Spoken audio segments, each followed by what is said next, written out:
Here's a data point most people never hear. The protein you consume each morning may deliver as little as 40 to 60% of its usable amino acids, depending on the source. And this matters because women generally require higher leucine efficiency per gram, more stable post-meal glucose responses, and lower inflammatory load compared to men. Not all protein is biologically available protein. Two foods may list the same grams on a label, yet differ dramatically in digestibility, amino acid completeness, and metabolic impact.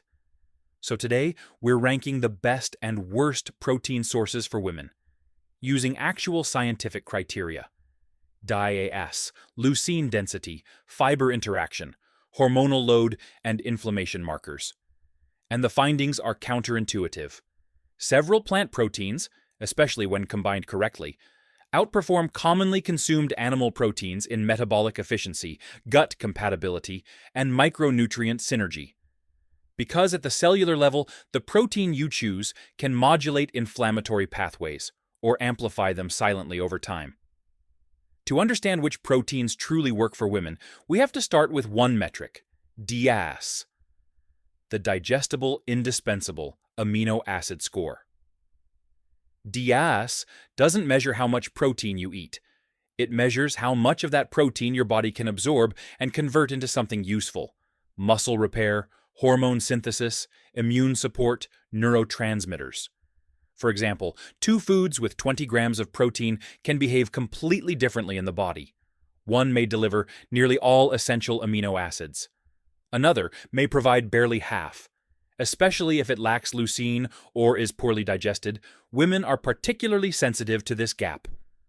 Lower muscle protein synthesis, higher rates of iron deficiency, and stronger inflammatory responses mean that protein quality, not just quantity, significantly affects energy, cycle stability, and metabolic resilience.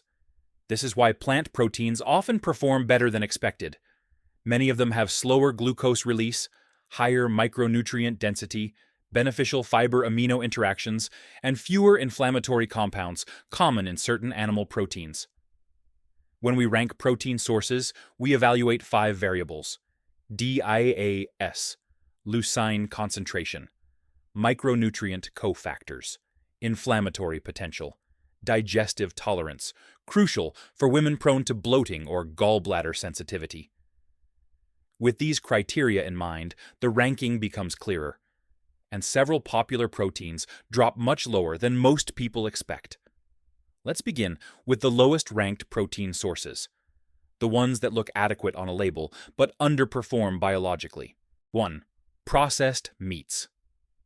Despite moderate protein content, processed meats score poorly due to low DIAS efficiency, high sodium, nitrites, and pro-inflammatory compounds produced during curing and high-heat cooking.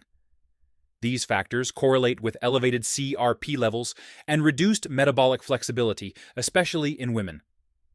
2. Nut butters. Nut butters are energy-dense, but not protein-dense. Over 70% of their calories come from fat, and their amino acid profile is incomplete, particularly low in leucine. They contribute calories, not functional protein, which limits their benefit for muscle or blood sugar regulation. 3. Soy protein. Isolate. Soy isolates often fall below optimal DIAS values and lack the nutrient matrix of whole soy. Without fiber and phytonutrients, they lose much of their metabolic advantage. Fermented soy forms, like tempeh, perform significantly better. Now, let's move to proteins that are functional but still limited in efficiency. 1. Eggs. Eggs provide a balanced amino acid profile and essential nutrients like choline and vitamin D. However, digestibility varies, and their per-gram efficiency is moderate rather than exceptional. 2. Whey protein. Isolate. Whey isolate has one of the highest leucine densities, yet its rapid absorption and lack of a whole food matrix can trigger digestive discomfort or glycemic spikes in sensitive individuals. These mid-tier proteins are effective within context, but their results depend on individual tolerance and metabolic state. At the top of the ranking are the proteins that deliver complete amino acid coverage, minimal inflammation, and broad metabolic support, particularly for women. 1.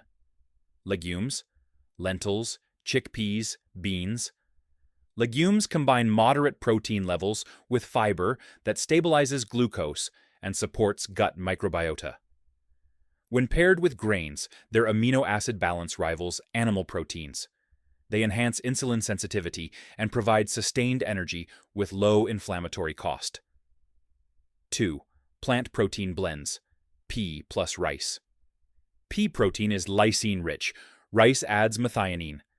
Together, they form a near-complete amino profile. Research shows these blends can match whey for muscle synthesis when leucine thresholds are achieved.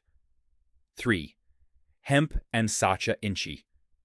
These plant proteins contain optimal omega-3 to omega-6 ratios and high arginine, improving circulation and endothelial function. They're easily digested and naturally anti-inflammatory. 4. Fermented soy, tempeh. Fermentation increases amino acid availability and mineral absorption while reducing anti-nutrients. Tempeh provides slow, steady amino delivery and better metabolic stability. Across metrics, digestibility, amino acid completeness, micronutrient synergy, and inflammatory load. These plant-forward proteins consistently outperform most animal options in supporting female physiology. Plant versus animal protein. Summary. Animal proteins offer dense amino acid content, but often with higher inflammatory and lipid load. Plant proteins deliver similar functionality with lower metabolic stress and improved gut tolerance. For women, this translates to steadier energy, reduced bloating, and better hormonal resilience. Across all categories, one pattern remains consistent. Protein quality is determined not just by grams, but by digestibility, amino acid efficiency, micronutrient context, and inflammatory impact.